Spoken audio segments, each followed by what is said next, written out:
In this guide, I'm going to show you how to resize your character here in Universal Tower Defense X on Roblox. Before we do get into this guide, make sure to like the video and subscribe to the channel with all notifications on. It really does help the channel and it lets us know that you want more content like this.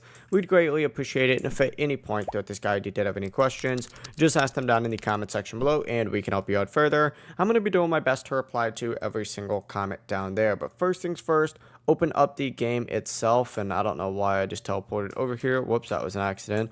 But open up the game itself and look down in the bottom left hand side of the screen and select the little settings gear just like so. Open this up and you need to look through all of these settings and you're going to see a character resize option on here. You're going to see small, medium, and normal. Essentially just go ahead and adjust these just like so. Click whatever resize option you want.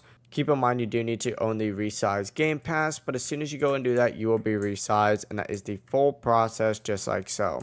You don't have to worry about hitting save or anything. It's actually going to automatically save. But if you guys had any questions, ask them down in the comment section below and we can help you out further. I'm going to be doing my best to reply to every single comment down there. Before you do leave this guide though, make sure to like the video and subscribe to the channel with all notifications on. It really does help us out and it lets us know that you want more content like this. We'd greatly appreciate it. Have a great rest of your day though. Peace.